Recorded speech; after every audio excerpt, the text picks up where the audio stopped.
In the quiet village of St. Mary Mead, a brutal murder shatters the peace of Grayson Manor. Lady Eleanor Grayson is found bludgeoned in her locked conservatory. A bronze statuette, the weapon, the key in her pocket. For suspects, her gardener, niece, butler, and friend each hide secrets behind their carefully crafted facades. As whispers of a restrictive will and forbidden love surface, Miss Jane Marple unravels a web of deception, where trust turns deadly and a single scuff mark holds the truth. Can she solve the locked room puzzle before the killer slips away? Chapter 1. The scene in the conservatory. The morning mist clung to the hedgerows of St. Mary Mead, softening the edges of the village like a watercolor left too long in the damp. Miss Jane Marple sat in her favorite armchair by the window, her knitting a soft tangle of pale blue wool in her lap. The needles moved with a rhythmic precision, but her eyes, sharp and bright as a wren's, were fixed on the lane outside. The village was stirring, but not with its usual placid rhythm. A murmur of unease rippled through the air, carried by the hurried steps of Mrs. Bantry's maid, scurrying toward the post office, and the low voices of two farmhands, pausing by the gate. Miss Marple had sensed something amiss even before the news arrived. The milkman's boy had lingered too long at the cottage next door, his whispers to the housemaid too urgent. When Constable Harrow appeared at her garden gate, his round face flushed and his helmet slightly askew, she was not surprised. He knocked with a hesitancy that betrayed his discomfort, and she rose to let him in, her movements spry, despite the faint creak in her knees. "Good morning, Constable," she said, her voice gentle, but with a hint of curiosity that invited confession. "You look troubled." Harrow twisted his cap in his hands, his broad shoulders filling the doorway. "It's a bad business, Miss Marple. Lady Eleanor Grayson, she's been found dead at the manor, in the conservatory, of all places. Bludgeoned, they say, with a bronze statuette. The doctor's there now, and Inspector Crane's on his way from the county, but, well, we're in a muddle." Miss Marple's needles paused, her hands still in her lap. "Bludgeoned," she murmured, her mind already sifting through the implications. "And in the conservatory? How very peculiar. Was the door locked?" Harrow nodded, his brow furrowing. "Yes, ma'am. Locked tight from the inside, with the key in her pocket. No one heard a thing, not even the housekeeper, and she's got ears like a fox. We've got 4 suspects: her gardener, Tom Weaver; her niece, Miss Clara Grayson; the butler, Mr. Reginald Poole; and her friend, Mrs. Beatrice Langley. But we're stumped. Miss Marple, could you, perhaps, come take a look?" She smiled faintly, her eyes gleaming with that quiet alertness that had unraveled so many village mysteries. "I'll take a stroll to the manor, Constable. The air will do me good, and I've always admired Lady Grayson's orchids. A conservatory is such an intimate place, don't you think? All that glass, yet so many secrets." Harrow looked relieved, as if her agreement had lifted a weight from his shoulders. He mumbled his thanks and hurried off, leaving Miss Marple to gather her shawl and hat. As she stepped into the lane, the village seemed to watch her, the curtains twitching in Mrs. Price's cottage, and the baker's boy pausing mid-delivery to nod respectfully. St. Mary Mead was a place where little went unnoticed, yet Miss Marple knew that the most important clues often hid in plain sight, like a dropped stitch in a familiar pattern. The walk to Grayson Manor was short, the path winding past the churchyard and up a gentle hill. The manor stood at the village's edge, its gray stone walls half hidden by ancient ivy. The conservatory, a glittering appendage of glass and iron, jutted from the east wing, its panes catching the weak autumn sunlight. As Miss Marple approached, she noted the manicured lawns, the rose beds trimmed with military precision, and the faint scent of damp earth. The gardener's work, no doubt, she thought, filing the observation away. Mrs. Tuttle, the housekeeper, met her at the door, her face pale and her hands twisting in her apron. "Oh, Miss Marple, it's dreadful," she whispered. "Lady Grayson was so kind, so particular about her plants. Who could do such a thing? Someone did, Mrs. Tuttle.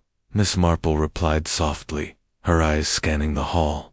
The manor was grand but worn, its rugs faded and its chandeliers dulled by time. May I see the conservatory? Mrs. Tuttle led her through the house, past portraits of stern-faced Graysons, and down a corridor lined with ferns. The conservatory door was ajar, guarded by a young constable, who stepped aside at Mrs. Tuttle's nod.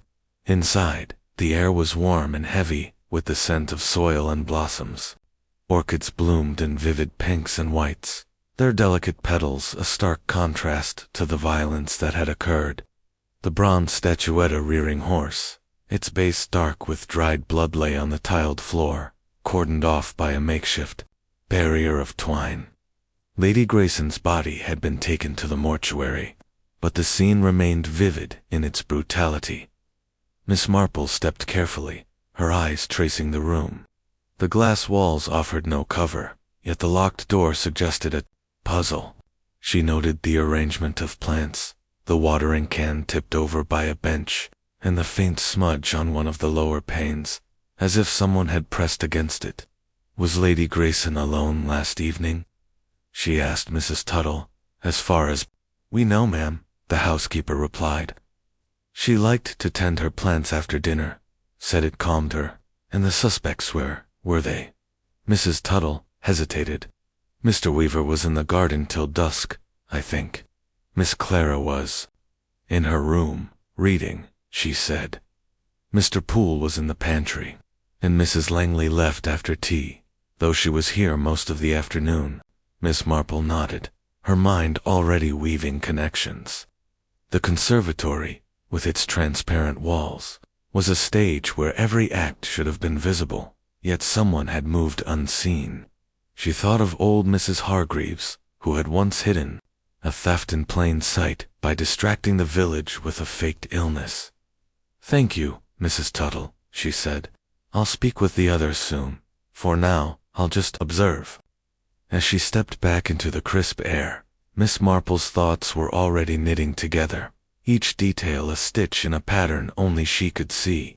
The conservatory, with its locked door and silent violence, was a riddle, but Miss Marple knew that even the cleverest killers left threads to be unraveled. Chapter 2. The Manor and its inhabitants. The sun had climbed higher over St. Mary Mead, its pale light filtering through the ancient oaks that flanked Grayson Manor. Miss Jane Marple walked the gravel path with a measured step, her sensible shoes crunching softly, her shawl draped neatly over her shoulders.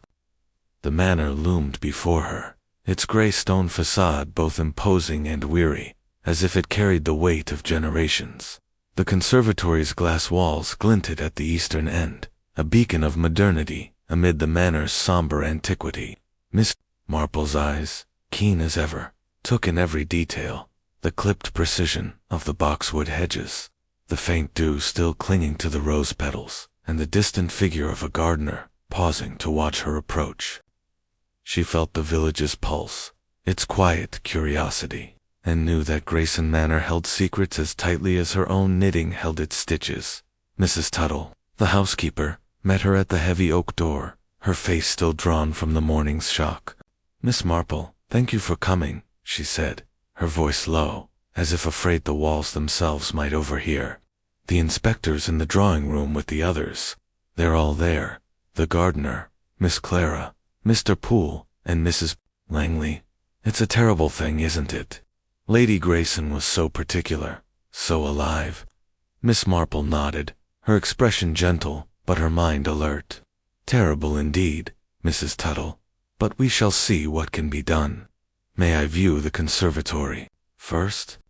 Mrs. Tuttle led the way through the manor's dim corridors, past faded tapestries and portraits of long-dead Graysons, whose eyes seemed to follow their progress. The air was thick with the scent of polished wood and old roses, a testament to the manor's rigid upkeep. The conservatory door stood at the end of a narrow passage, its brass handle gleaming despite the tragedy within. A young constable, barely out of boyhood, stood guard, his face pale under his helmet. He stepped aside with a nod, and Miss Marple entered the glass-walled sanctuary. The conservatory was a marvel, a tropical oasis amidst the English countryside. Orchids bloomed in vibrant clusters, their petals delicate as silk, while ferns spilled over their pots, casting dappled shadows on the tiled floor. The air was warm, heavy with the earthy scent of damp soil and the faint sweetness of blossoms. In the center, a small fountain bubbled softly, its sound a deceptive lullaby in the wake of violence. The bronze statuette a rearing horse, its hooves poised mid-air lay where it had fallen, its base marred by dark, crusted stains. A length of twine marked its place, a grim reminder of the act that had shattered Lady Grayson's skull. The body had been removed, but the scene spoke volumes to Miss Marple's practiced eye. She stepped carefully, her gaze sweeping the room. The glass walls offered no hiding places, yet the locked door puzzled her. A watering can lay tipped over near a wrought-iron bench, its contents long since soaked into the tiles. A faint scuff mark marred the floor near a cluster of potted palms, and one window pane bore a smudge, as if a hand had pressed against it.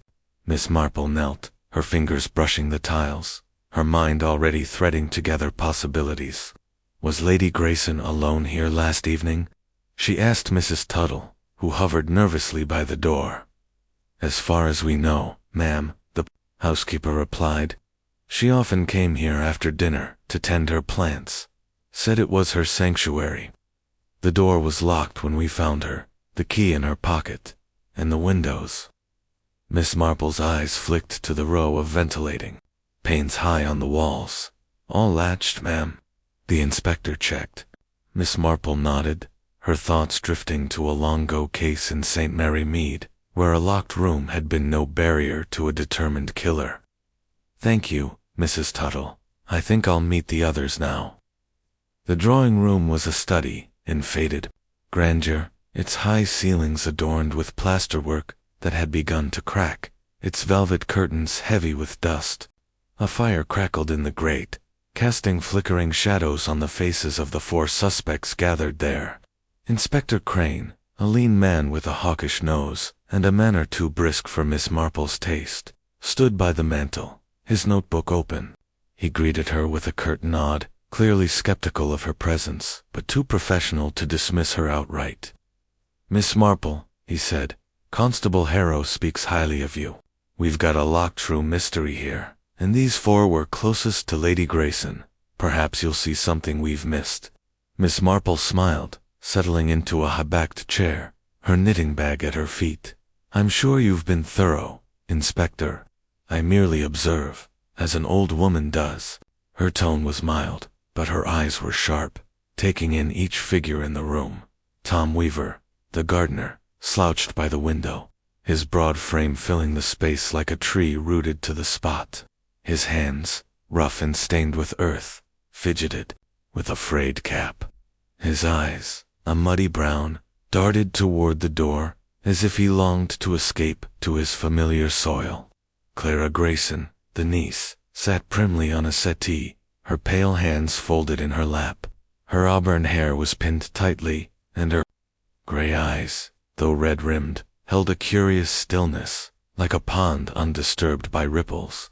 Reginald Poole, the butler, stood near the sideboard, his posture impeccable, his black suit a testament to his role.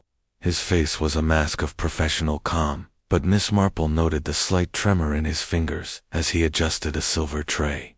Mrs. Beatrice Langley, Lady Grayson's friend, perched on an armchair, her flamboyant hat a riot of feathers that seemed to quiver with her every breath. She clutched a laced handkerchief, her eyes brimming with tears that seemed to come and go like a summer shower. Inspector Crane cleared his throat. We'll start with statements. Mr. Weaver, you were in the garden yesterday evening. Tell us what you saw. Weaver shifted, his boots scuffing the rug. I was trimming the hedges near the conservatory till dusk. Saw Lady Grayson through the glass, watering her plants. She was alone, didn't see no one else, and I didn't hear nothing neither. Miss Marple's needles clicked softly as she began to knit, her hands moving automatically. And the conservatory door, Mr. Weaver, was it open at any point? He frowned, his brow furrowing like plowed earth. Can't rightly say. I was focused on my work. Hedges don't trim themselves. She nodded, her mind noting his evasiveness. It reminded her of young Tommy Pierce, who had once claimed ignorance, of a stolen bicycle, while his hands betrayed his guilt with their restless twitching. The inspector turned to Clara Grayson. Miss Grayson, you were Lady Grayson's heir. Where were you last evening? Clara's voice was steady, almost too steady. In my room, reading. I didn't come downstairs after dinner. I heard nothing unusual. No one to confirm that, Crane asked, his pencil poised. Clara's lips tightened. No, I prefer solitude. Miss Marple's eyes lingered on the girl, noting the faint flush on her cheeks, the way her fingers pressed together. She thought of Ellen Carter, a girl from the village who had lied about her whereabouts to conceal a forbidden romance. Clara's composure was a thread worth tugging. Mr. Poole was next, his voice as polished as the silver he tended. I served Lady Grayson her tea at 5 o'clock in the library, then attended to my duties in the pantry. I retired to my quarters. At 8, the house was quiet, and Lady Grayson's mood. Miss Marple asked, her tone deceptively mild. Did she seem troubled?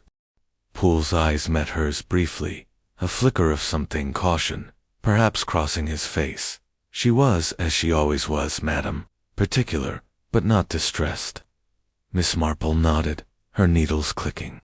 Poole's reserve was familiar, like old Mr. Sims, the butler in the case of the poisoned chalice, who had known more than he let on but guarded his master's secrets to the end. Mrs. Langley was a contrast, her words tumbling out in a rush. Oh, it's too dreadful. Eleanor and I were the closest of friends. We played bridge every Thursday, you know, and she was so lively yesterday. Though, well, she did seem a bit distracted. She mentioned feeling watched, but she wouldn't say more. I left after tea, around 6, and went home to my cottage. Miss Marple tilted her head, watched Mrs. Langley. That's most interesting. Did she mention anyone in particular? Mrs. Langley dabbed her eyes, her handkerchief fluttering. No, she was vague, but she was nervous, I could tell. Oh, poor Eleanor. The inspector scribbled a note, but Miss Mar's mind was already at work, sifting through the theatricality of Mrs. Langley's grief. It reminded her of Mrs. Fowler, who had wept copiously over a stolen brooch to distract from her own complicity. Exaggeration, Miss Marple knew, often hid a kernel of truth or a lie. Inspector Crane closed his notebook with a snap. Will need to speak with each of you again. For now, remain in the manor. Miss Marple, any observations? She smiled, her eyes crinkling. Only that people are so very interesting, Inspector. Their words, their silences, they tell such stories. As the suspects dispersed, Miss Marple lingered, her gaze drifting to a small table where a deck of playing cards lay scattered, as if abandoned mid-game. A queen of spades caught her eye, its edge slightly bent. She thought of Lady Grayson, a woman who had ruled her domain with precision, yet had met her end in a place of beauty. The conservatory, the locked door. The suspect's carefully chosen words. Each was a piece of a puzzle, and Miss Marple knew that puzzles, like her knitting, required patience to reveal their pattern. She stepped into the corridor, where Mrs. Tuttle waited, her eyes anxious. Miss Marple, do you think, could it have been one of them? Miss Marple's smile was gentle, but People are capable of surprising things, Mrs. Tuttle. But we shall see. Tell me, was Lady Grayson in the habit of locking the conservatory door herself? Always, Mrs. Tuttle said firmly. She was particular about her plants, didn't like anyone meddling, and the key, kept it on her, in a little velvet pouch. We found it there, in her pocket, after. Miss Marple nodded, her mind turning over the locked door, the key, the smudge on the glass.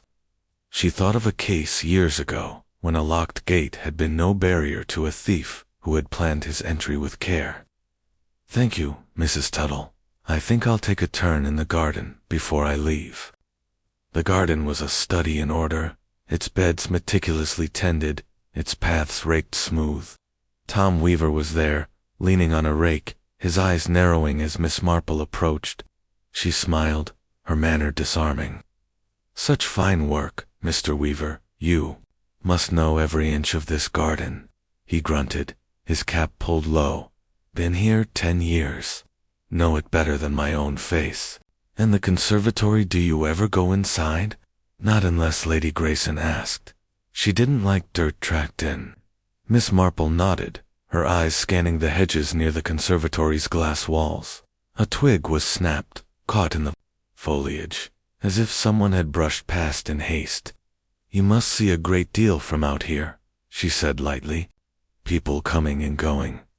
Weaver's jaw tightened. "I mind my own business." "Of course," she said, her smile unwavering. But her mind noted his defensiveness, the way his hands gripped the rake. She thought of young Billy Stokes, who had once hidden a poacher's snare in plain sight, trusting no one would look too closely as she made her way back to the village. The manor fading behind her, Miss Marple's thoughts were a tapestry of impressions. The gardener's reticence, the niece's calm, the butler's reserve. The friend's theatric speech was a thread, distinct yet intertwined. The conservatory, with its locked door and silent violence, was the knot at the center, and Miss Marple knew that unraveling it would require all her skill. She walked on, her knitting bag swinging gently, already anticipating the next stitch in the pattern. Chapter 3. The Gardener's Tale. The afternoon sun dipped low over St. Mary Mead, casting long shadows across the manicured lawns of Grayson Manor. Miss Jane Marple sat in the manor's library, a cavernous room lined with leather-bound volumes that smelled of dust and time.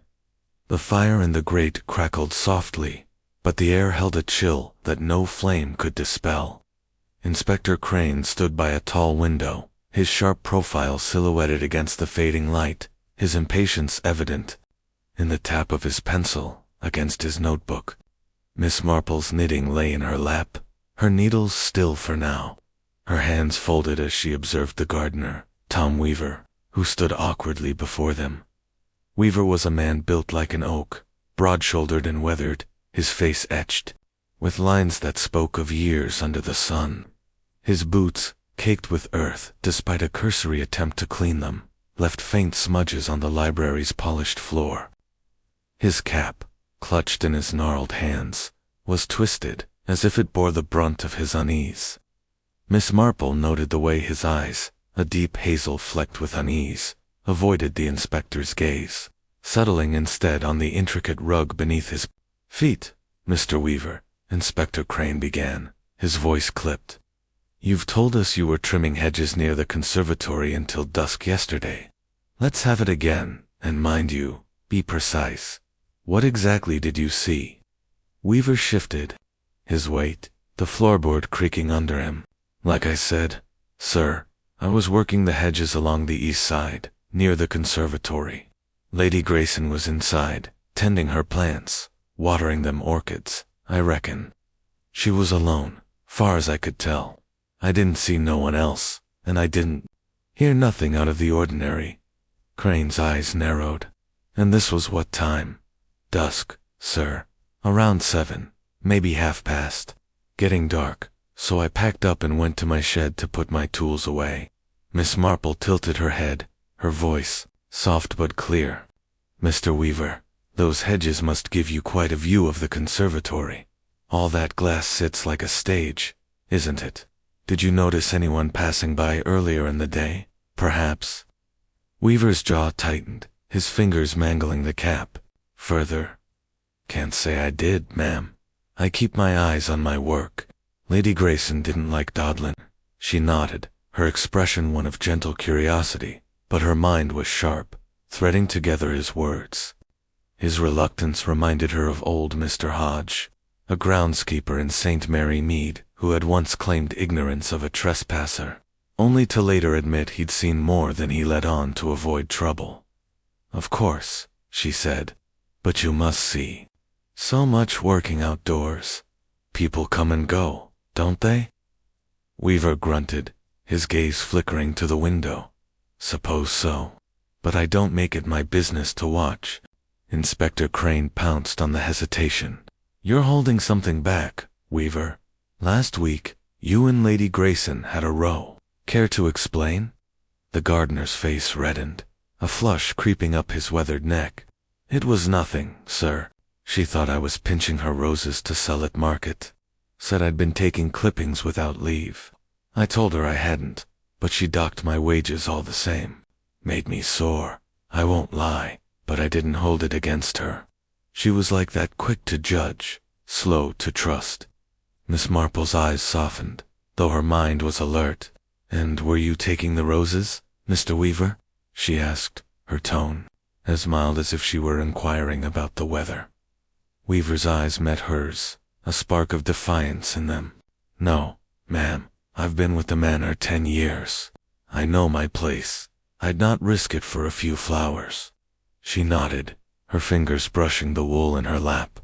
His indignation was genuine, she thought, but there was a tremor in his voice, a note of something unspoken. It brought to mind young Jimmy Bates, who had protested his innocence in a case of stolen apples, only for Miss Marple to discover he'd been covering for a friend. Crane scribbled a note, his pencil scratching loudly. In the quiet room. "So, you're saying you had no grudge against Lady Grayson, despite her accusations?" Weaver's shoulders slumped slightly. "I was angry, sir, but not enough to do that. I'm a gardener, not a killer." Miss Marple leaned forward slightly.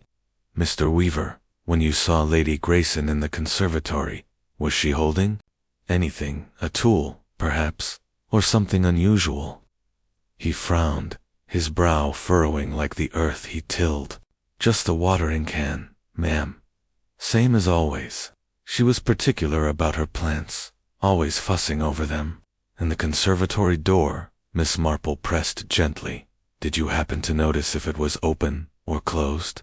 Weaver hesitated, his eyes darting to the side. "Closed, I think. But I wasn't paying much mind.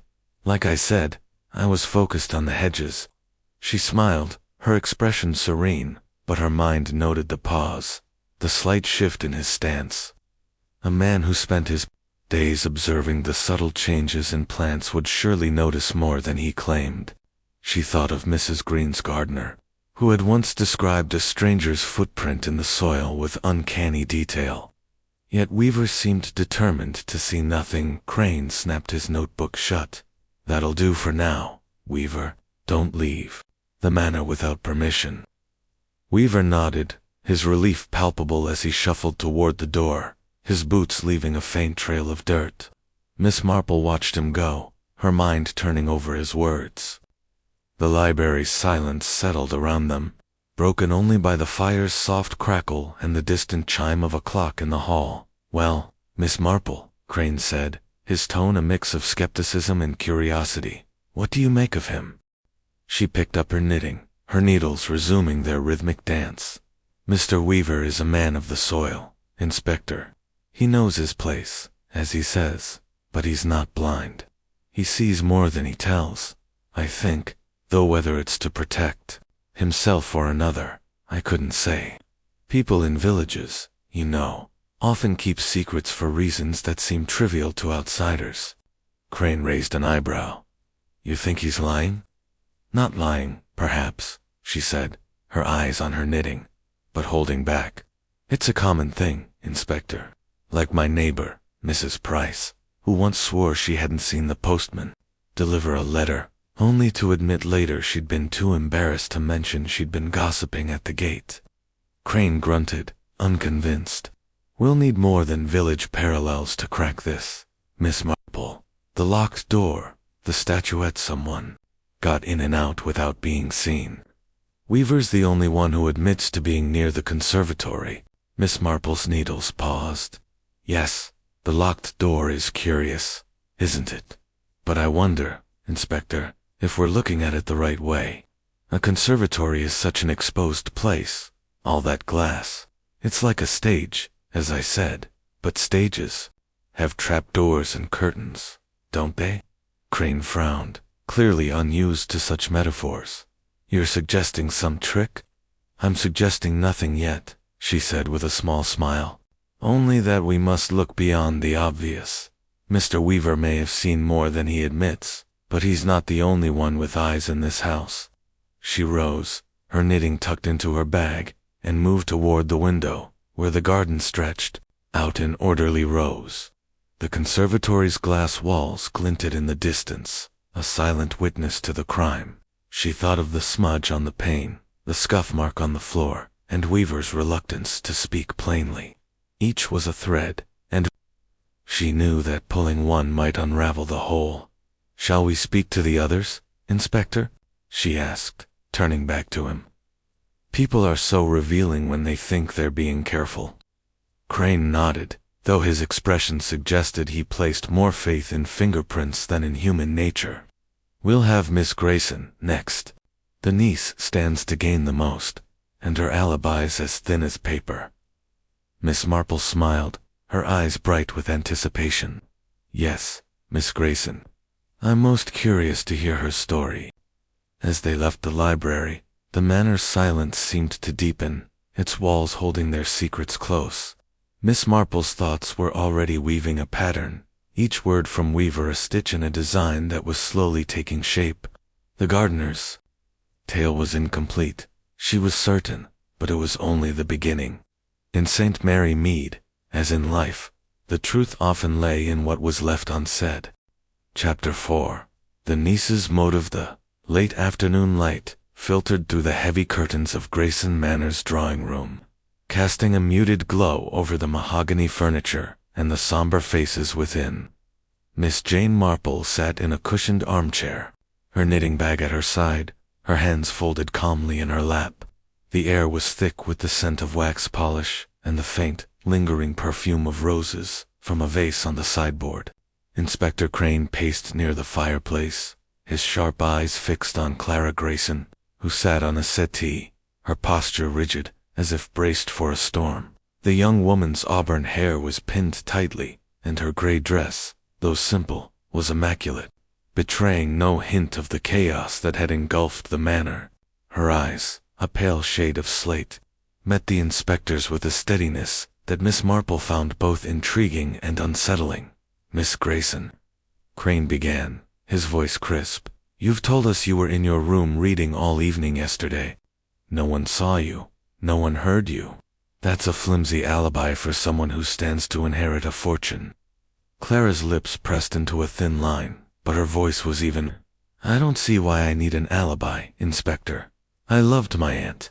I had no reason to harm her. Miss Marple tilted her head, her expression one of gentle curiosity. Of course, my dear. But you must admit, it's curious that you were so solitary.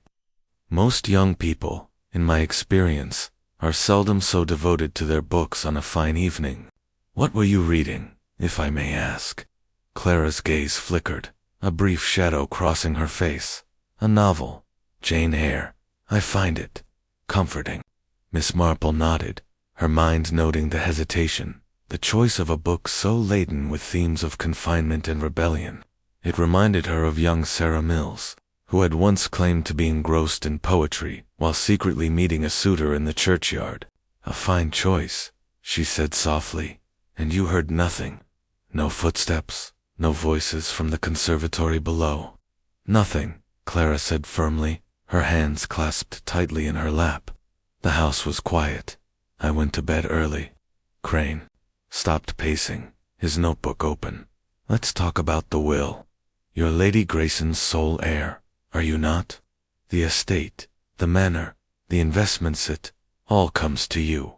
Clara's cheeks flushed, but her voice remained steady. Yes, I inherit, but I didn't need the money so badly as to do what you're suggesting. Aunt Eleanor was strict, but she cared for me. She raised me after my parents died. Miss Marple's eyes softened, though her mind was alert. She must have been a formidable woman, your aunt. I understand she had strong opinions about your future. Marriage, for instance. Clara's fingers tightened, her knuckles whitening. She wanted me to wait. She thought I was too young to settle down.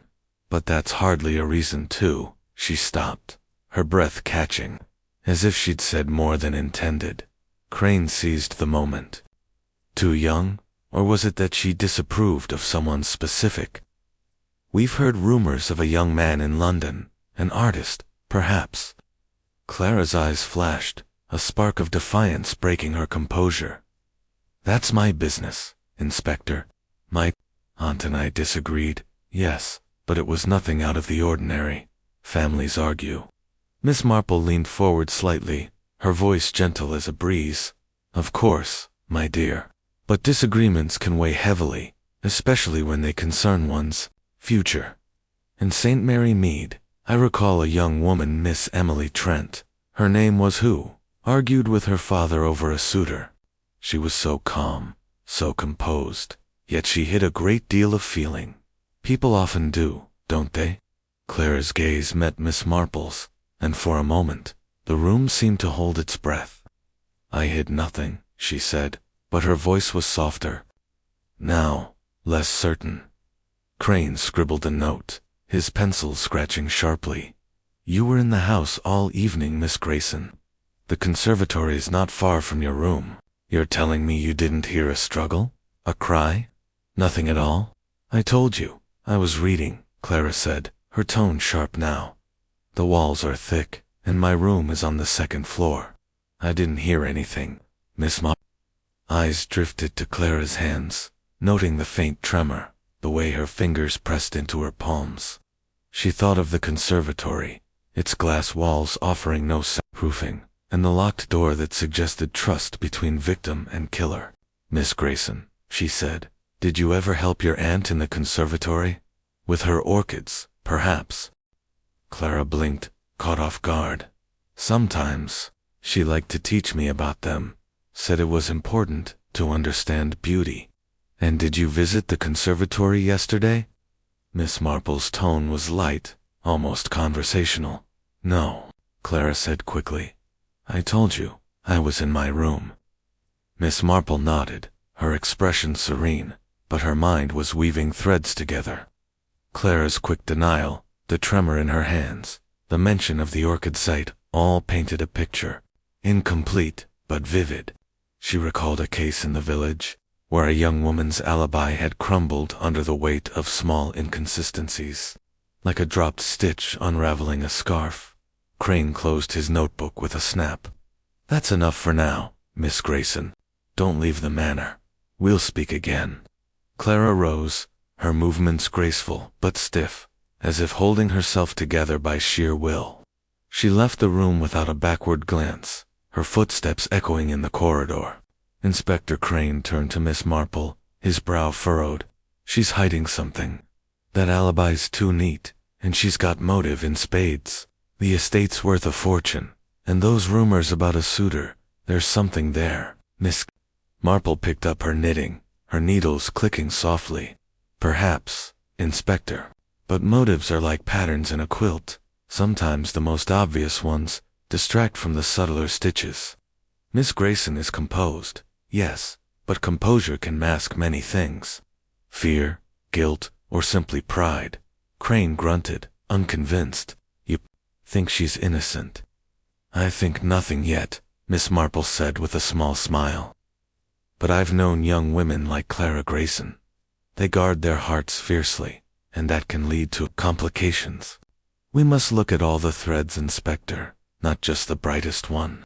She rose, her knitting tucked into her bag, and moved toward the window. The garden stretched out below, its order a stark contrast to the chaos within the manor. The conservatory's glass walls glinted in the fading light, a silent witness to the crime. Miss Marple's thoughts turned to the locked door, the key in Lady Grayson's pocket, and Clara's steady gaze. Each was a piece of the puzzle, and she knew that puzzles, like her knitting, required patience to reveal their design.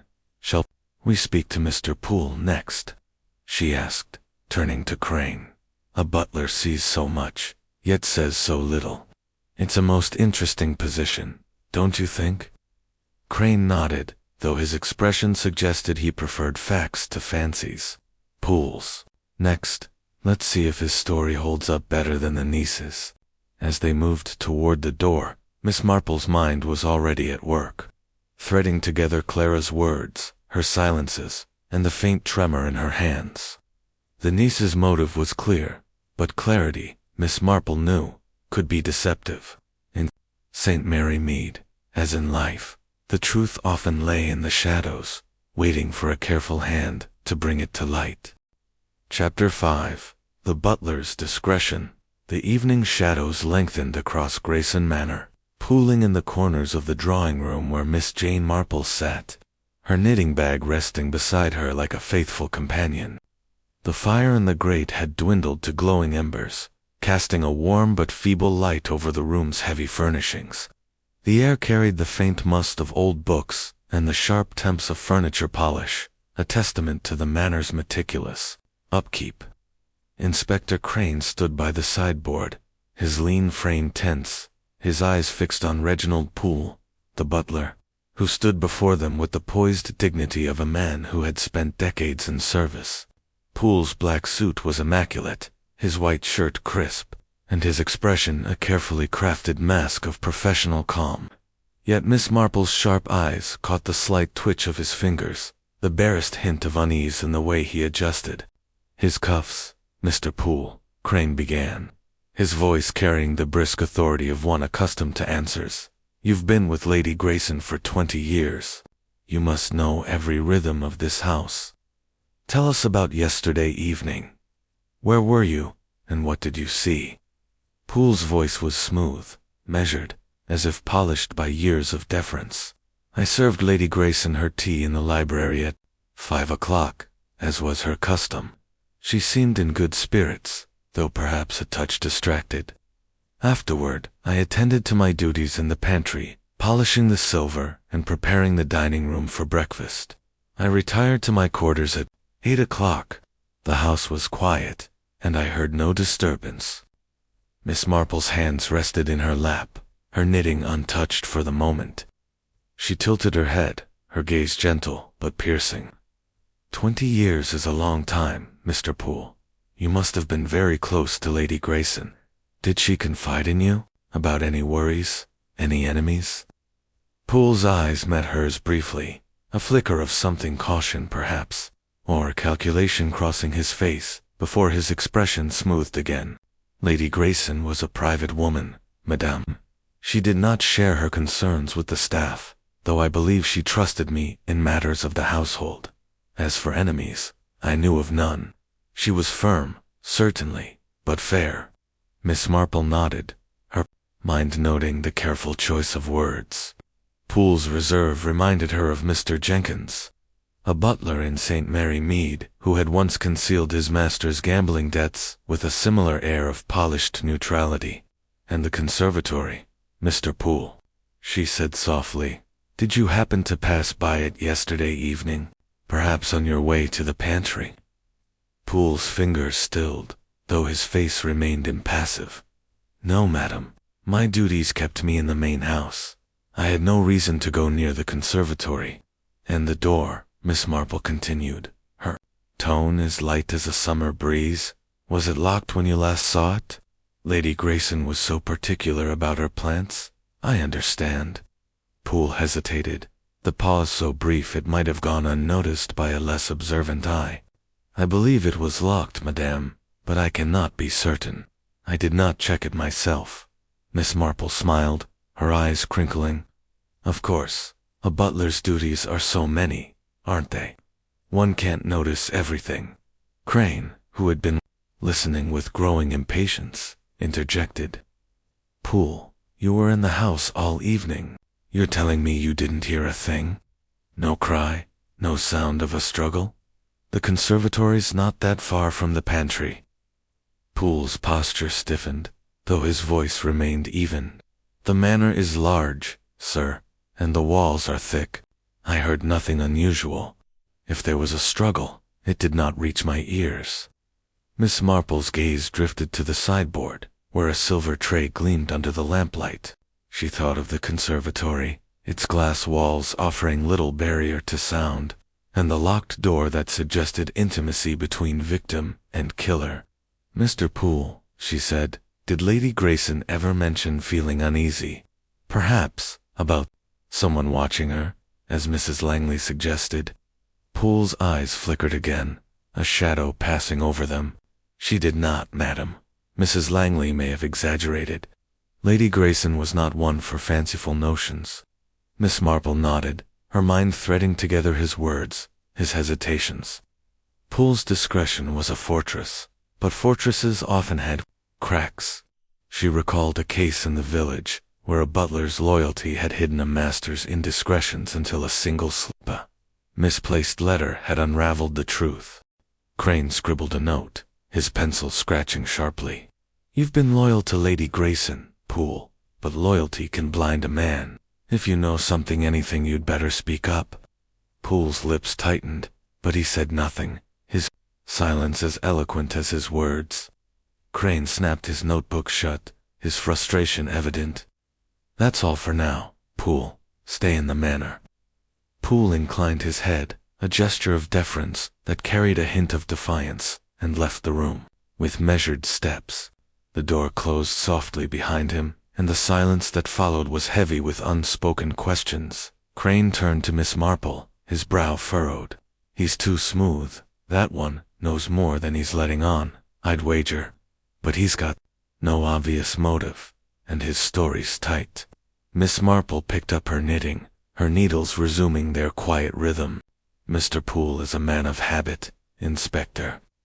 Habit makes one predictable, but it also makes one observant. He sees everything, I think, but chooses what to say. It's a butler's art, isn't it? To know, and yet not know?" Crane grunted, unconvinced. "You think he's covering for someone?" "I think nothing yet," she said with a small smile. "But I've known men like Mr. Poole. They guard their master's secrets as fiercely as their own. In St. Mary Mead, there was a butler, Mr. Sims's name was who swore he hadn't seen a visitor, yet his eyes told a different story. We must watch Mr. Poole's eyes, Inspector." Crane's expression suggested he placed more faith in evidence than in eyes, but he nodded. "Mrs. Langley's next. Her story's all over the place. And that talk of Lady Grayson feeling watched, it's the only lead we've got on a possible threat." Miss Marple's needles clicked softly, her thoughts weaving a pattern. Poole's discretion, Clara's composure, Weaver's reluctance, each was a thread, distinct yet connected. The conservatory, with its locked door and silent violence, was the knot at the center, and she knew that unraveling it would require patience.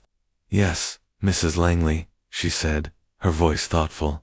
"Her tears are so very expressive, aren't they? I wonder what they hide." As they prepared to summon the next suspect, Miss Marple's gaze drifted to the window, where the garden lay shrouded in twilight. The conservatory's glass walls glimmered faintly, a beacon of secrets in the gathering dark. She thought of Poole's steady hands, his fleeting hesitations, and the key that had been found in Lady Grayson's pocket. Each was a stitch in the pattern, and Miss Marple knew that even the most discreet of butlers could not hide the truth forever. Chapter 6. The friends lament. Twilight draped Grayson Manor in a soft veil, the last rays of the sun painting the drawing-room's tall windows with streaks of amber and shadow. Miss Jane Marple sat in her usual armchair, her knitting bag at her feet, the faint click of her needles a steady counterpoint to the tension in the air. The room, with its heavy velvet curtains and polished mahogany, seemed to hold its breath, as if wary of the secrets it contained. Inspector Crane stood by the fireplace, his lean frame taut with impatience, his notebook open and his pencil poised. Before them sat Mrs. Beatrice Langley, Lady Grayson's friend, her flamboyant hat a cascade of feathers that trembled with her every gesture. Her lace handkerchief fluttered like a trapped bird, and her eyes, bright with unshed tears, darted between the inspector and Miss Marple. "Mrs. Langley," Crane began, his voice sharp. "You've told us you were with Lady Grayson yesterday afternoon. Let's have it again, and this time, keep it clear. What time did you arrive? What did you do, and when did you leave?" Mrs. Langley dabbed her eyes, her voice quivering with emotion. "Oh, Inspector, it's too dreadful to think of. Dear Eleanor and I were so close bridge every Thursday, you know, and tea, whenever we could manage. I arrived at the manor around 3, I think. We sat in the library, talking and laughing though. Well, she seemed a bit out of sorts. I left after tea, about 6, and went straight home to my cottage. I never dreamed it would be the last time I'd see her." Miss Marple. Needles paused, her gaze gentle, but piercing. "Out of sorts, Mrs. Langley. That's most interesting. You mentioned earlier that Lady Grayson felt watched. Could you tell us more?" Mrs. Langley's handkerchief fluttered, her eyes widening. Yes, she did say something like that. It was during tea, when we were alone. She glanced at the window and said, 'Beatrice, I sometimes feel eyes on me, as if someone's lurking just out of sight.' I pressed her, of course, but she laughed it off, said it was probably her imagination. But I could tell she was uneasy. Miss Marple, oh, if only I'd stayed longer." Crane's pencils scratched across his notebook. "Did she name anyone? A servant? A visitor? Anyone at all?" Mrs. Langley shook her head, her feathers quivering. "No, she was so vague. She changed the subject to her orchids, as she often did when she didn't want to talk. But I know my Eleanor, she wasn't one for fancies. If she felt watched, there was something to it." Miss Marple tilted her head, her expression one of quiet curiosity. "And during your visit, Mrs. Langley, did you see anyone near the conservatory? Perhaps someone passing by the windows?" Mrs. Langley frowned, her brow furrowing, as if the effort of recall pained her. I don't think so. We were in the library, you see, and the conservatory's on the other side of the house. But I did see Tom Weaver in the garden earlier, trimming those dreadful hedges. And Clara was about, though I didn't speak to her. She's such a quiet girl, isn't she?" Miss Marple nodded, her mind threading together the woman's words. Mrs. Langley's theatricality was striking, yet there was a sincerity in her distress that gave Miss Marple pause. It reminded her of Mrs. Carter, a St. Mary Mead widow, who had once wept over a lost necklace, only for it to be revealed she'd pawned it herself to cover a debt. Exaggeration, Miss Marple knew, could mask truth as easily as it could obscure it.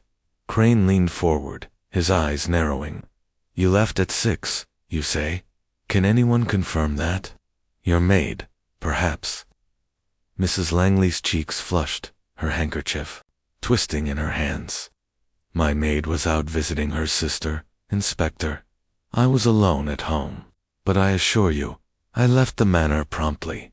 I had no reason to linger, and Lady Grayson's mood," Miss Marple interjected softly, "did it change during your visit? Did she seem anxious about anything specific, her niece, perhaps, or her household?" Mrs. Langley hesitated, her eyes darting to the side. "Well, she did mention Clara. Said the girl was headstrong, always talking about some artist in London. Eleanor didn't approve, you know. She thought Clara too young to marry, but it was just talk, nothing serious." Miss Marple's needles resumed their rhythm, her mind noting the flicker of unease in Mrs. Langley's voice. The mention of Clara's suitor aligned with village gossip, but Mrs. Langley's delivery was too practiced, as if she'd rehearsed her lines. "How very interesting," Miss Marple said. "And did you notice anything unusual in the house? A door left ajar, perhaps, or a sound out of place?" Mrs. Langley shook her head, her feathers swaying. "Nothing, Miss Marple. The manor was as it always is, quiet, orderly. Mr. Poole was in the pantry, I suppose, and Clara was upstairs. I didn't see Weaver after we went inside."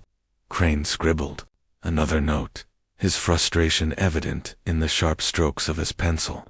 "Your story's vague, Mrs. Langley. You're the only one who's mentioned Lady Grayson feeling watched. Yet you can't give us a single detail to go on. Are you sure you're not embellishing? Mrs. Langley's eyes flashed, her voice rising. Embellishing. Inspector, I loved Eleanor like a sister. I'm telling you what I know. If I seem vague, it's because I'm heartbroken. Miss Marple's smile was gentle, disarming. Of course, Mrs. Langley, grief can cloud the memory, can't it?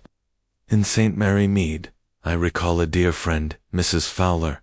Her name was, who was so distraught over a theft that her story changed with every telling, yet each version held a grain of truth. Mrs. Langley's lips parted, but no words came. She dabbed her eyes again, her handkerchief a sodden mess. Crane closed his notebook with a snap. That's enough for now, Mrs. Langley.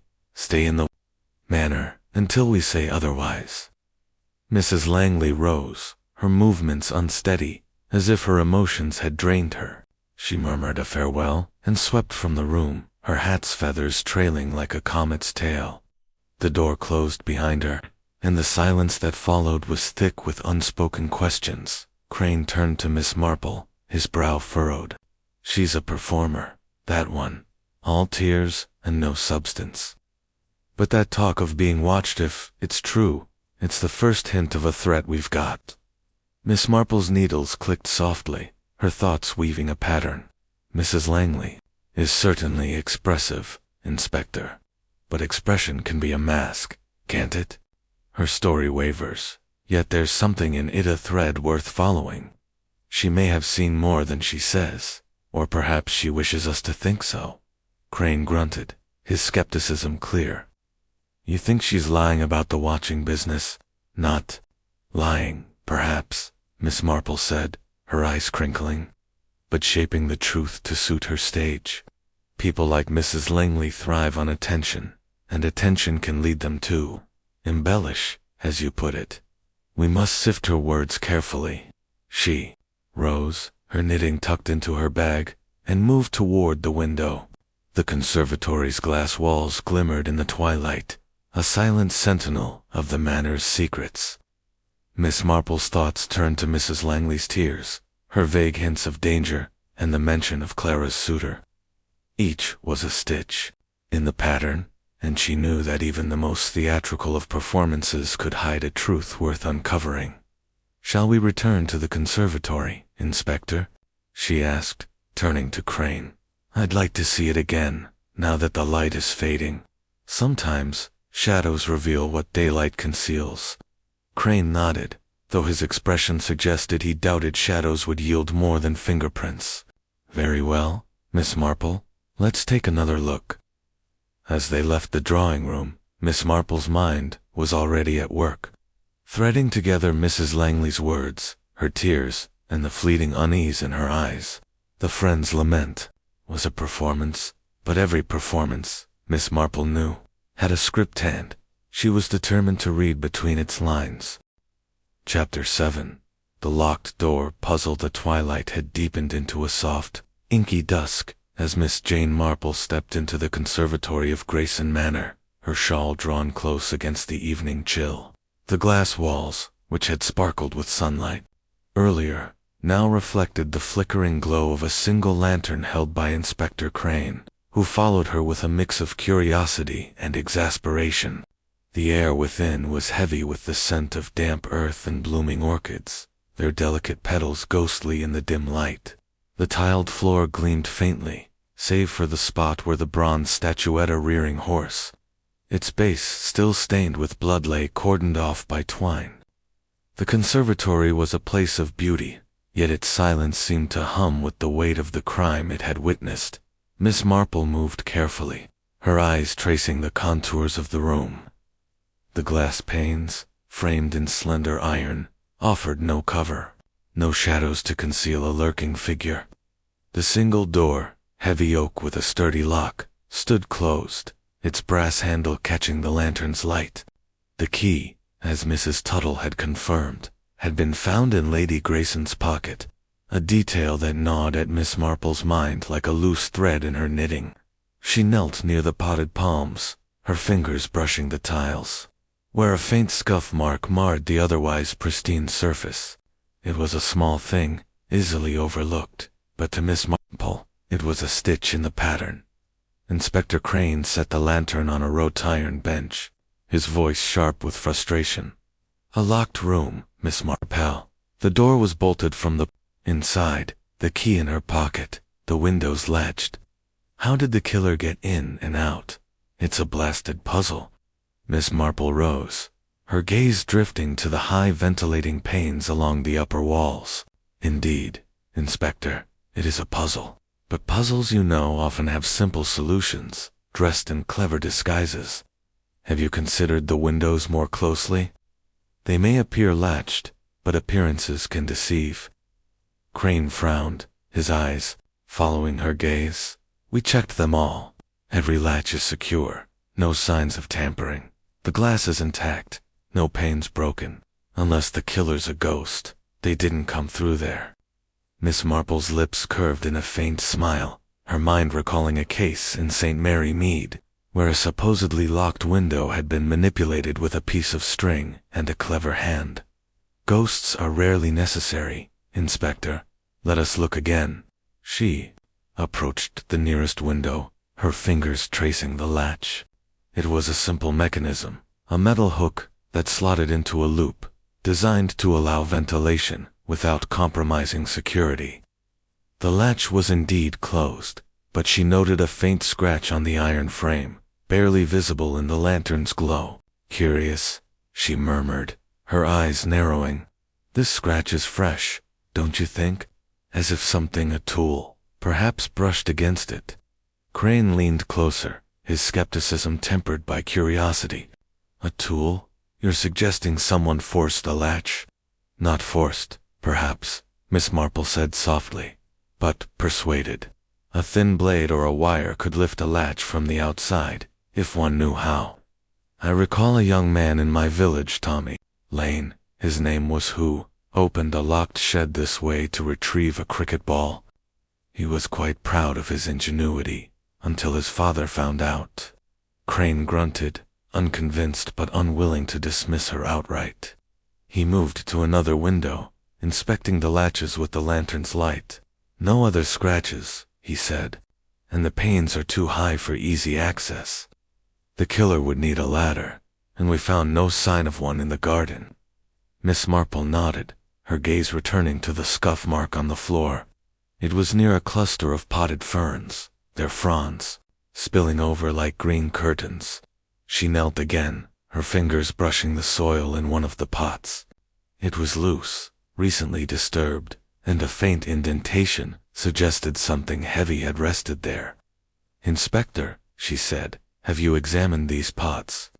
They're large enough to hide something, a tool, perhaps, or even a small ladder, folded and tucked away. Crane's eyes narrowed, and he joined her, sifting through the soil with gloved hands. After a moment, he shook his head. Nothing here. But I'll have my men check every pot in the morning. You're grasping at straws, Miss Marple. Perhaps, she said, her smile serene. But straws can point the way, like a in a storm. This conservatory is so open, yet so private. Lady Grayson let her killer in, I think, or they found a way to enter without force. The locked door suggests trust, but the windows suggest possibility. Crane set the lantern down, his frustration evident. Pos over city. We've got 4 suspects, all with weak alibis, and a crime scene that makes no sense. Weaver was outside, Clara was upstairs, Poole was in the pantry, and Mrs. Langley claims she was gone. Someone's lying, but this locked room business, it's like trying to catch smoke. Miss Marple's eyes twinkled in the lantern's light. Smoke can be elusive, Inspector, but it leaves traces. The scuff mark, the scratch on the latch, the disturbed soil, these are traces. In St. Mary Mead, I once solved a theft by noticing a smudge on a windowsill. The thief thought he'd been clever, but he forgot how dust betrays a touch. Crane scribbled a note, his pencil scratching in the quiet. You're seeing clues where I see nothing, but I'll have the windows checked. Again, and the pots. If there's a trick here, we'll find it. Miss Marple moved to the door, her fingers brushing the lock. It was sturdy, unyielding, designed to keep the conservatory secure from the outside world. Yet the key in Lady Grayson's pocket suggested she had locked it herself, trusting her surroundings or her companion. "The key is most curious, isn't it?" she said. If Lady Grayson locked the door, she felt safe. Yet someone struck her down. "That suggests a betrayal, Inspector." Crane nodded, his expression grim. Betrayal or opportunity, whoever did this knew her habits, knew she'd be here alone. That points to someone close, her niece, her butler, her friend, maybe even the gardener. Miss Marple's gaze drifted to the glass walls, where the lantern's light cast eerie reflections. Yes, someone close. The conservatory is a sanctuary, but sanctuaries can become traps. We must look at what each person knew, and what they chose not to see. She stepped outside, the cool night air a sharp contrast to the conservatory's warmth. The garden stretched out in shadows, the hedges looming like silent sentinels. Miss Marple's thoughts turned to the suspects, Weaver's reluctance, Clara's composure, Poole's discretion, Mrs. Langley's theatrics. Each was a piece of the puzzle, and the locked door was its heart. She recalled a case in the village, where a locked gate had been opened with a hairpin, the simplest of tools, wielded by a determined hand. The conservatory's secret, she knew, would yield to a similar simplicity, if only she could find the right thread to pull. "Shall we return to the drawing room, Inspector?" she asked, her voice calm but expectant. "I think it's time we spoke with Mrs. Tuttle again. Housekeepers see so much, don't they, even when they think they see nothing?" Crane nodded, lifting the lantern. "Mrs. Tuttle, it is, but I'm warning you, Miss Marple, if this locked door turns out to be some village trick, I'll eat my hat." Miss Marple's smile was gentle, her eyes bright with anticipation. "Keep your hat, Inspector. The truth is rarely so indigestible." As they walked back to the manor, the conservatory stood silent behind them, its glass walls guarding their secrets. Miss Marple's mind was already weaving, each detail the scuff mark, the scratch, the key a stitch, in a pattern that was slowly taking shape. The locked door was a puzzle, but puzzles, she knew, were made to be solved. Chapter 8. Whispers of the Wiltham morning mist had lifted from St. Mary Mead, leaving the village bathed in a pale, watery light that softened the edges of its thatched roofs and stone walls. Miss Jane Marple sat in the vicarage parlor, a cozy room filled with the scent of lavender and freshly baked scones. Her knitting lay in her lap, the needle silent for now, as she sipped tea from a delicate china cup. Across from her, Mrs. Clement, the vicar's wife, leaned forward, her round face alight with the kind of restrained excitement that village gossip often kindled. The parlor's windows overlooked the churchyard, where gravestones stood like silent sentinels, and beyond, the distant silhouette of Grayson Manor loomed against the sky. Miss Marple had come to the vicarage under the pretense of discussing the church fate, but her true purpose was to tap the wellspring of village knowledge that Mrs. Clement so reliably provided.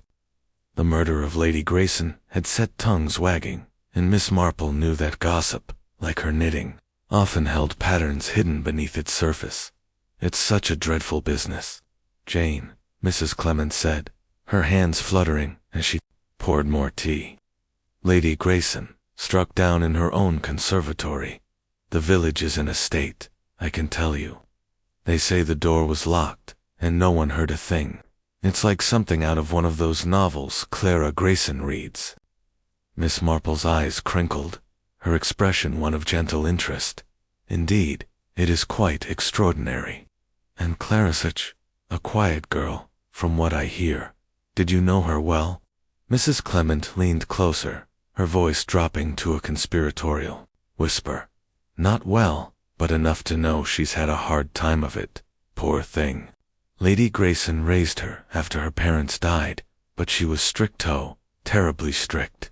kept Clara on a tight leash, especially about that young man in London. An artist, they say, not at all the sort Lady Grayson approved of. Miss Marple nodded, her mind threading the information into the pattern she was weaving. An artist? How romantic! And Lady Grayson disapproved. "Oh, yes," Mrs. Clement said, her eyes wide. "The talk is that she rewrote her will last month, you know. Clara was to inherit the estate, but only if she remained unmarried until 30. If she married before then, the whole lot would go to a distant cousin, some scholar in Oxford, I believe. Clara was furious, they say. She came to the village shop one day, all pale and tight-lipped, and Mrs. Price overheard her muttering about being trapped. Miss Marple's fingers brushed the wool in her lap, her thoughts turning to Clara's composed demeanor in the drawing room. Trapped, she murmured. That's a strong word. Was Clara aware of the will's conditions, do you think? Mrs. Clement nodded vigorously. Oh, she knew. Mrs. Tuttle let slip to the butcher that Clara had a row with her aunt about it. Said she wanted to marry her artist and be done with the manners rules. But Lady Grayson wouldn't budge. She thought Clara needed discipline, not love. Miss Marple sipped her tea, her mind recalling a case in St. Mary Mead, where a young woman, driven by a similar sense of confinement, had taken drastic steps to secure her freedom. And this cousin, she said, do we know anything of him? Not much, Mrs. Clement admitted. He's a professor, they say, never visits. But the will was the talk of the manor staff. Mrs. Tuttle, said Lady Grayson, was adamant about protecting the estate's legacy. Miss Marple's eyes drifted to the window, where a black bird flitted across the churchyard. The will was a new thread, bright and taut, in the pattern of the murder. Clara's motive, already clear, now had a sharper edgy deadline imposed by her aunt's iron will. How very interesting, she said softly. And the village, has anyone else spoken of Lady Grayson's concerns? Mrs. Langley mentioned a feeling of being watched. Mrs. Clement's brow furrowed. Mrs. Langley does love her dramatics, doesn't she? I've heard nothing of that. But then, Lady Grayson kept to herself. The servants say she was more withdrawn lately, always in that conservatory. Mr. Weaver told the postman he thought she was worried about something, but he wouldn't say what. Miss Marple's fingers tightened slightly on her cup. Weaver's name, surfacing again, was like a stitch that refused to lie flat. Mr. Weaver, she said. He's been with the manor a long time, hasn't he? 10 years, Mrs. Clement confirmed. A gruff sort, but good at his work. The roses are his pride, though Lady Grayson accused him of stealing them not long ago. Caused quite a stir, I hear. Miss Marple nodded, her mind weaving the threads together. Clara's anger, Weaver's grudge, Poole's discretion, Mrs. Langley's theatrics. The will was a knot in the pattern, tying Clara to the crime with a motive as old as greed. Yet the locked door, the key in Lady Grayson's pocket, and the scuff mark on the conservatory floor suggested a more intricate design. Thank you, Mrs. Clement, Miss Marple said, setting her cup down. You've been most helpful. Gossip, you know, is like a garden, it needs tending to reveal its treasures. Mrs. Clement beamed, pleased to be of use. Will you go back to the manor, Jane? The inspector must be at his wit's end. I think I shall, Miss Marple said, rising and gathering her knitting bag. The manor has more to tell, I'm sure. The walk back to Grayson Manor was brisk, the morning air sharp with the scent of dew and wood smoke. The manor's stone walls loomed ahead, their ivy-clad surface hiding secrets as surely as the conservatory's glass revealed them. Miss Marple's thoughts turned to the will, a document that had shaped Clara's future and perhaps sealed her aunt's fate. She recalled a case in the village, where a disputed inheritance had led to a poisoning. The culprit's desperation, masked by a calm exterior. Clara's composure, she thought, was a similar mask, but masks could slip. At the manor, Mrs. Tuttle greeted her her hands wringing her apron. "Miss Marple, the inspector's in the library with Mr. Poole again. It's all such a muddle.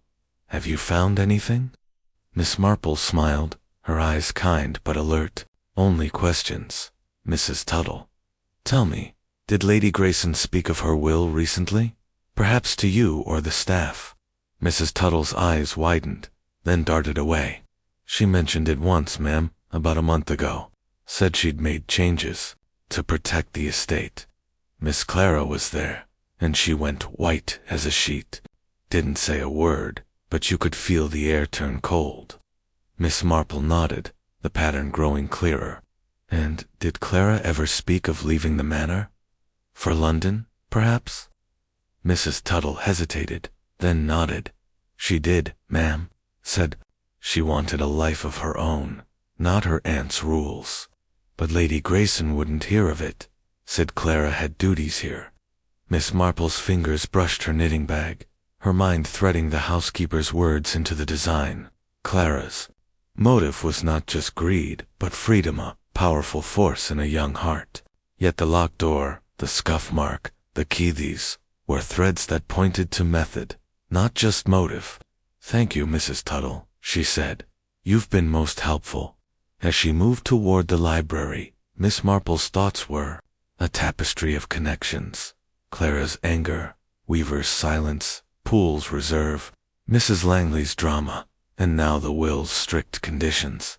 The conservatory, with its glass walls and locked door, was the heart of the mystery, and Miss Marple knew that the truth lay in its silent details.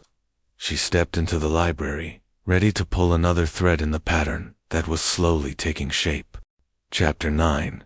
The gardener's secret. The late morning sun filtered through the ancient oaks surrounding Grayson Manor, casting dappled shadows across the garden's meticulously tended paths.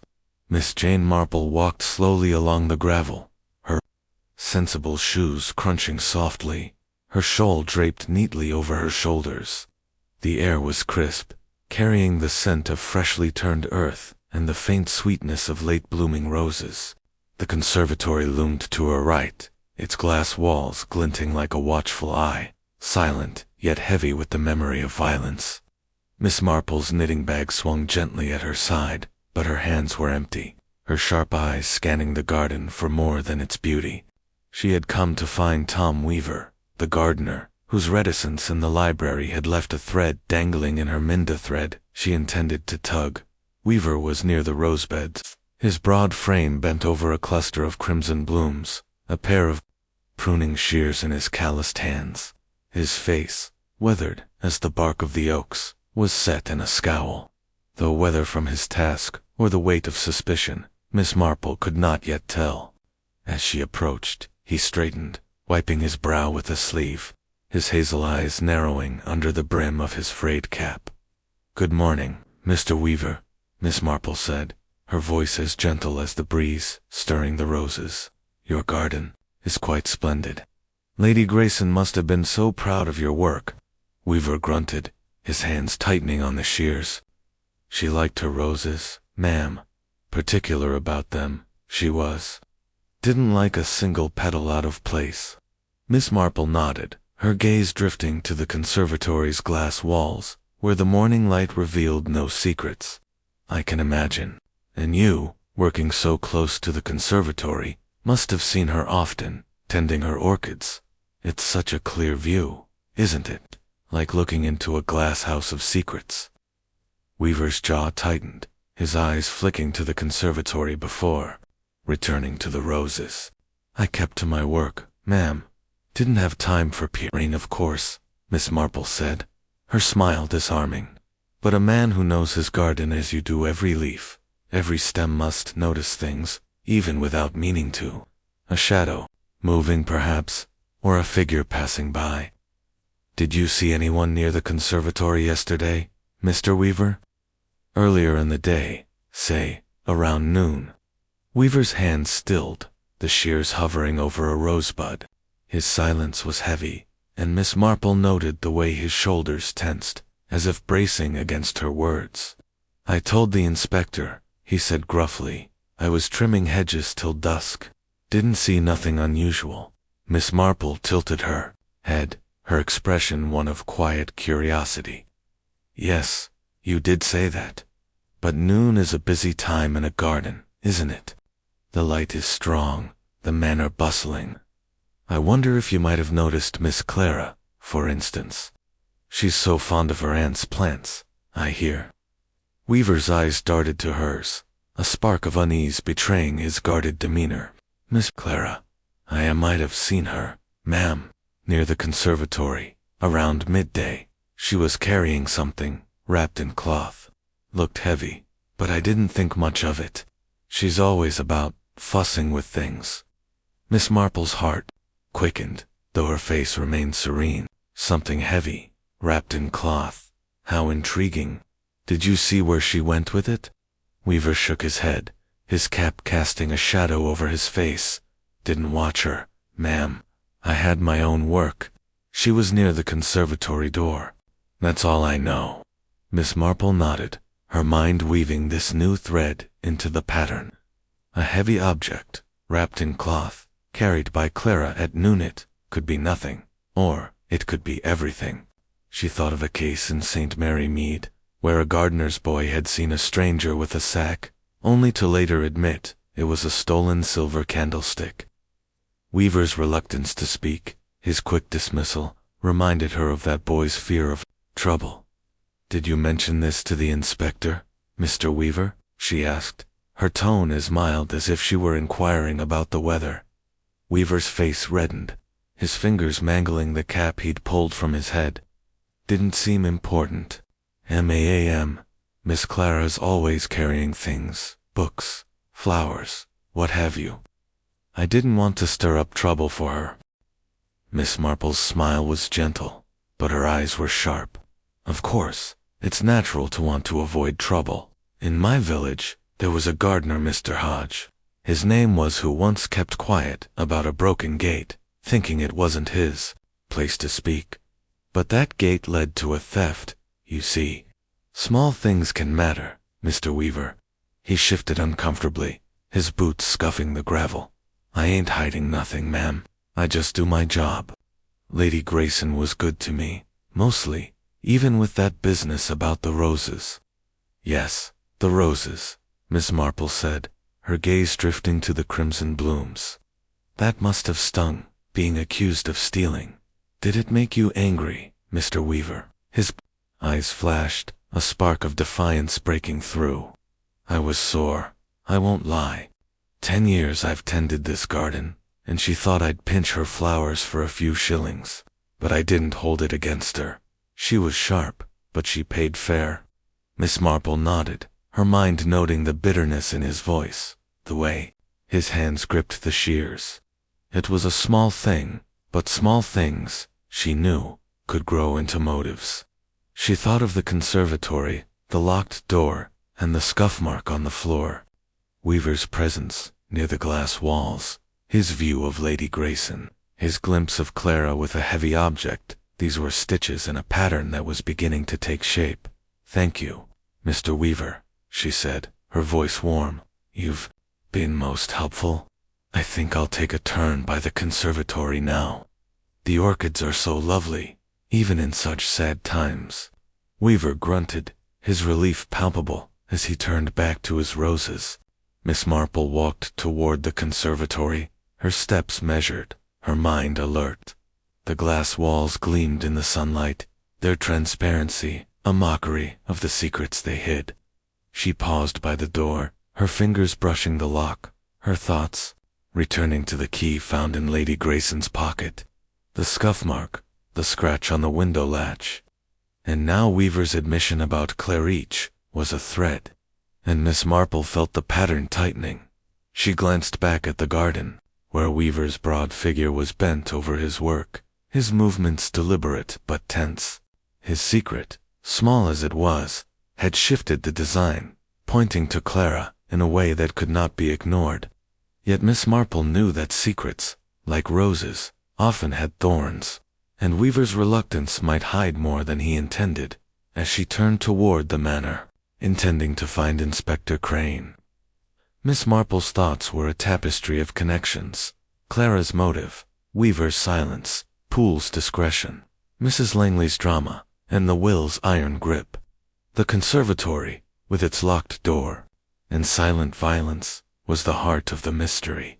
And Miss Marple knew that the truth was close, waiting for the right thread to be pulled. Chapter 10.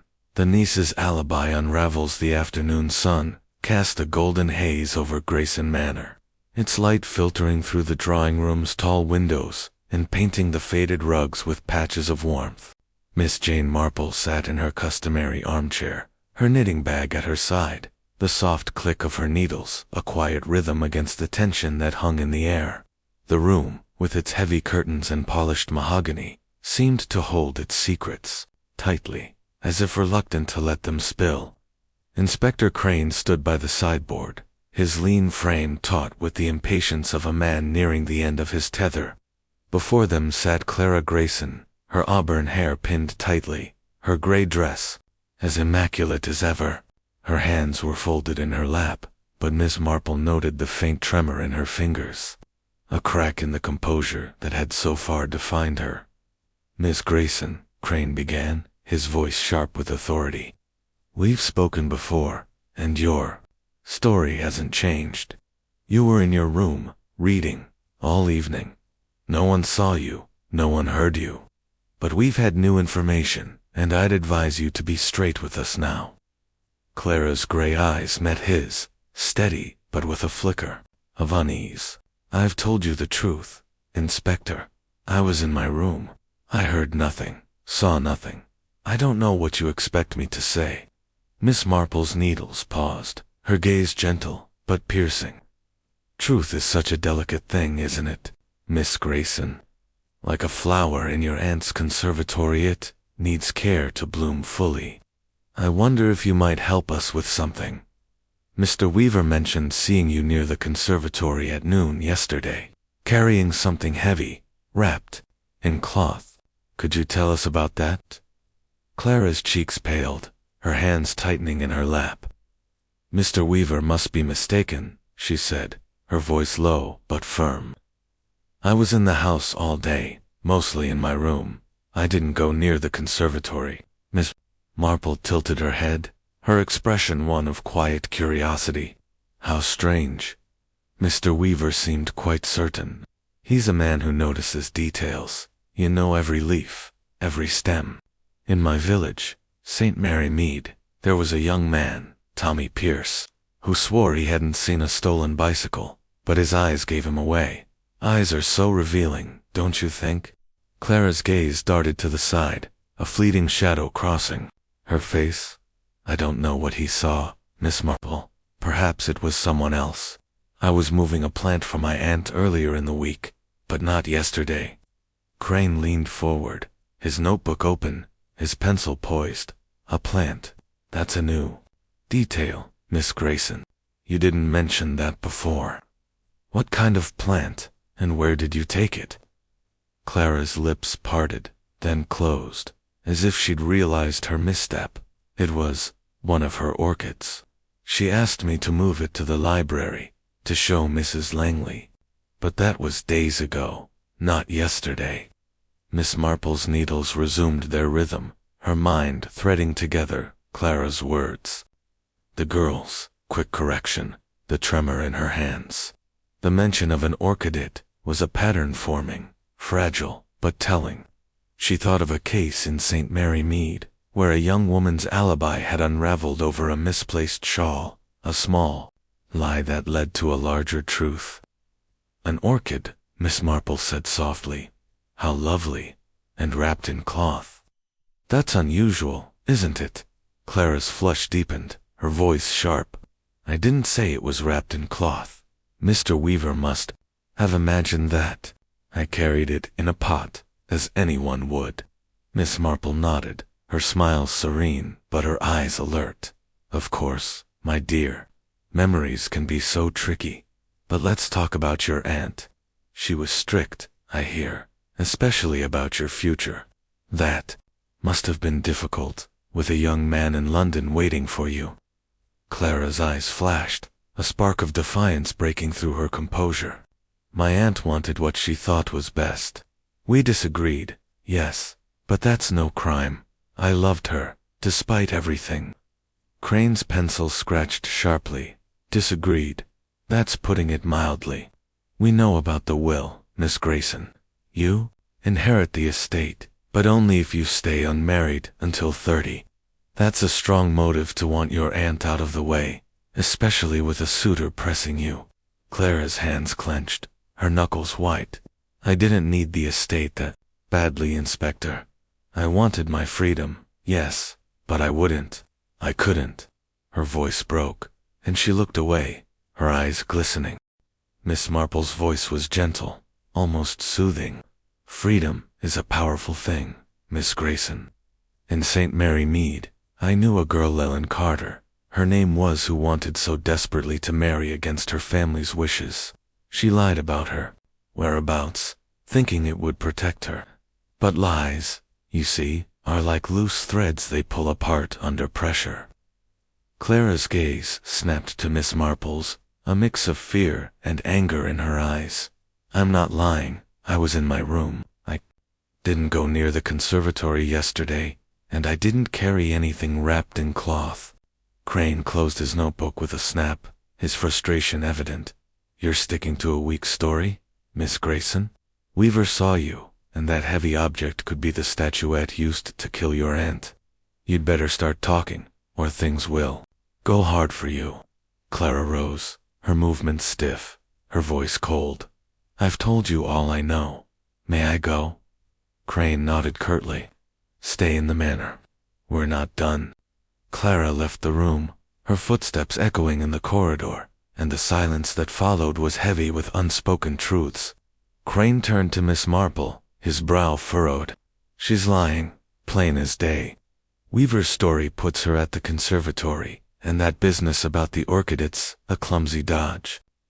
Miss Marple's needles clicked softly, her thoughts weaving a tighter pattern. Clara is frightened, Inspector, but fear can come from many places. Guilt, yes, but also innocence under pressure. Her story is weak, but weakness can be a mask. We must consider what she's protecting. Crane grunted, unconvinced. Protecting. She's protecting herself. The will, the suitor, Weaver's sighting. She's got motive and opportunity. The locked doors, the only thing holding us back. Miss Marple's eyes crinkled, her mind turning to the conservatory. The scuff mark on the floor, the scratch on the window latch. The locked door is indeed the key, Inspector, but keys turn in many ways, don't they? Clara's alibi may unravel, but we must be sure it's her thread we're pulling. She rose, her knitting tucked into her bag, and moved toward the window. The garden stretched out below, the conservatory's glass walls catching the last of the sun's rays. Miss Marple's thoughts were a tapestry of connections. Clara's lie, Weaver's secret, Poole's reserve. Mrs. Langley's drama, the will's constraints. The niece's alibi was fraying, but Miss Marple knew that truth, like her knitting, required patience to reveal its full design. Shall we speak to Mrs. Tuttle again, Inspector? She asked, turning to Crane. Servants see so much, even when they think they see nothing. Crane nodded, his expression grim but resigned. Mrs. Tuttle it is, but I'm keeping my eye on Clara Grayson. She's our best bet yet. As they left the drawing room, Miss Marple's mind was already at work, threading together Clara's words, her tremor, her defiance. The niece's alibi was unraveling, but the pattern was not yet complete.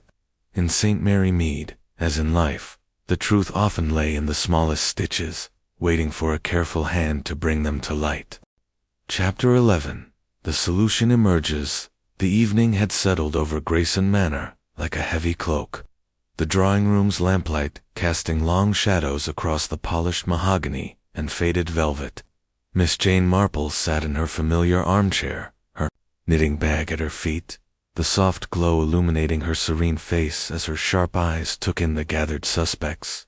The air was thick with anticipation, the fire in the grate crackling softly, its warmth unable to dispel the chill of suspicion that hung over the room. Inspector Crane stood by the mantel, his lean frame tense, his notebook tucked away, as if he sensed the moment required more than notes. Before them sat the four suspects: Tom Weaver, slouched and sullen; Clara Grayson, pale but composed; Reginald Poole, rigid with professional calm; and Mrs. Beatrice Langley, her flamboyant hat askew, her handkerchief clutched tightly. Miss Marple's voice broke the silence, gentle but clear, like a bell in the fog. A dreadful thing, murder, isn't it? So final, yet so revealing. Lady Grayson was struck down in her conservatory, a place of beauty and solitude, behind a locked door. It's a puzzle, but puzzles, you see, are made to be solved, and the pieces are all here. Crane glanced at her, his brow furrowed, but his expression expectant. Miss Marple, you've been hinting at something all along. If you've got a theory, let's hear it. She smiled faintly, her hands folded in her lap. Not a theory, Inspector, but a pattern. The conservatory door was locked, the key in Lady Grayson's pocket, the windows latched, yet someone entered, struck her with the bronze statuette, and left without a trace. The answer lies not in how they entered, but in who she trusted to let in. Her gaze swept the room, lingering on each face. Weaver shifted uncomfortably, his cap mangled in his hands. Clara's eyes were steady, but her fingers twitched. Poole's face was a mask, though a muscle twitched in his jaw. Mrs. Langley's handkerchief fluttered, her breath catching. Miss Marple turned to Clara. Miss Grayson, you were seen near the conservatory at noon, carrying something heavy, wrapped in cloth. Mr. Weaver noticed you, though he was reluctant to say so. I believe you brought the statuette to the conservatory, placing it there as a convenient weapon. Later, when your aunt was alone, you returned. She let you in, trusting you, and you struck her, locking the door behind you to create the illusion of a mystery. Clara's face drained of color, her voice sharp. That's absurd. I was in my room, reading. I told you, I didn't go near the conservatory. Miss Marple's eyes softened, but her tone was firm. You were not in your room, my dear. Your alibi is too neat, too solitary. The scuff mark on the conservatory floor, near the ferns, suggests someone climbed out through a window. The latch, with its faint scratch, could be lifted with a thin Tula hairpin, perhaps, from the outside. You prepared the window earlier, ensuring it appeared latched when checked. Crane's eyes narrowed, his voice cutting in. You're saying she staged the locked room? That's a bold claim, Miss Marple. Not so bold, Inspector, she replied. In St. Mary Mead, I once knew a young woman who staged a theft by leaving a window ajar, thinking it would never be noticed. Clara's motive was clear: the will, which tied her inheritance to remaining unmarried until 30. She wanted her freedom, her artist in London, and the estate to secure her future. Clara rose, her hands clenched, her voice trembling. This is nonsense. I loved my aunt. I couldn't. Miss Marple's gaze was steady, almost sorrowful. Love can coexist with desperation, Miss Grayson. You argued with your aunt about the will, as Mrs. Tuttle overheard. Your composure hid your anger, but anger festers. You planned carefully, placing the statuette, ensuring the window was ready, and striking when you knew she'd be alone. Poole's mask slipped, his eyes widening slightly. Mrs. Langley gasped, her handkerchief falling to her lap. Weaver stared at the floor, his shoulders hunched. The room was silent, save for the fire's crackle and Clara's ragged breathing. Crane stepped forward, his voice low. Miss Grayson, if you've anything to say, now's the time. Clara's eyes darted to the door, then back to Miss Marple, a flicker of fear breaking her facade. You've no proof, she whispered. It's all conjecture. Miss Marple's smile was gentle but unyielding. Proof is in the pattern, my dear.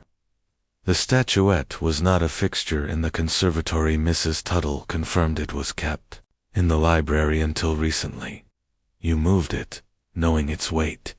The scuff mark, the scratch, your presence at noon, these are not coincidences. And your aunt's trust in you was her undoing. Clara's shoulders sagged, her defiance crumbling. She sank back onto the settee, her hands covering her face. I didn't mean. I just wanted to be free, she murmured, her voice breaking. She controlled everything. My life, my love. I couldn't wait. Crane signaled to a constable at the door, his expression grim. Clara Grayson, you're under arrest for the murder of Lady Eleanor Grayson. As the constable led Clara away, her sobs echoing in the corridor, the room seemed to exhale. Poole's face was pale, his hands trembling slightly. Mrs. Langley's tears were silent now, her flamboyance subdued. Weaver muttered something under his breath, his cap crushed in his fists. Miss Marple rose, her knitting bag in hand, her eyes thoughtful. A sad business, she said softly. People are so predictable, yet so surprising. Clara wanted freedom, but she wove her own trap. Crane turned to her, his skepticism replaced by grudging respect. You saw it all along, didn't you? The window, the statuette. How did you know? Miss Marple's eyes crinkled. I only observed, Inspector. People are like my knitting niche. Stitch tells a story, if you know where to look. As she stepped into the corridor, the manor's silence enveloped her, broken only by the distant sound of Clara's footsteps fading. The puzzle was solved, but Miss Marple felt no triumph, only the quiet satisfaction of a pattern made clear. Chapter 12. Justice in St. Mary. Meet the soft glow of lamplight, bathed Miss Jane Marple's cottage in St. Mary Mead, casting a cozy warmth over the familiar clutter of her parlor. The lace curtains hung still, framing a view of the village lane, now quiet under the starlit sky.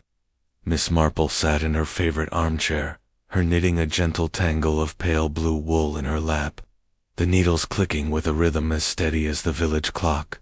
Across from her, Mrs. Clement, the vicar's wife, sipped tea, her round face alight with curiosity and a touch of awe. The news of Clara Grayson's arrest had spread through St. Mary Mead like wildfire, and Mrs. Clement had come at once, eager for the tale only Miss Marple could tell. It's quite extraordinary, Jane, Mrs. Clement said, setting her cup down with a clatter. Clara Grayson, of all people, so quiet, so proper, and yet a murderess. However did you know? Miss Marple's eyes crinkled, her smile gentle but tinged with sadness. People are so predictable, my dear, yet always surprising in their choices. Clara wanted freedom, to love, to live as she wished. But freedom, you see, can lead to desperate acts when it's caged by rules, like Lady Grayson's will. She leaned back, her needles moving steadily, her thoughts weaving through the events at Grayson Manor. The conservatory was the key, she said. A locked door, a key in Lady Grayson's pocket, windows latched tight. It seemed impossible. But Clara was clever. She placed the statuette in the conservatory at noon, as Mr. Weaver saw, carrying it wrapped in cloth to avoid suspicion. She prepared a window latch, scratching it slightly with a Tula hairpin, perhaps to ensure it could be lifted later. When she returned that evening, her aunt let her in, trusting her niece. Clara struck her, locked the door, and climbed out through the window, securing the latch from outside to create the illusion of a locked room. Mrs. Clement gasped, her hand fluttering to her chest. But the scuff mark on the floor, how did you know it meant she climbed out? Miss Marple's needles paused, her gaze drifting to the fire's glow. It was a small thing, but small things matter. The scuff was near the ferns, where someone might step to reach a window. In St. Mary Mead, I once solved a burglary because of a footprint in a flower bed. Clara's composure was her mask, but her lies about the orchid, about being in her room, were threads that unraveled under scrutiny. Double quotes. Mrs. Clement leaned forward, her eyes wide, and the others. Mr. Weaver, Mr. Poole, Mrs. Langley, did they know nothing? Miss Marple's smile was faint. They knew pieces, my dear.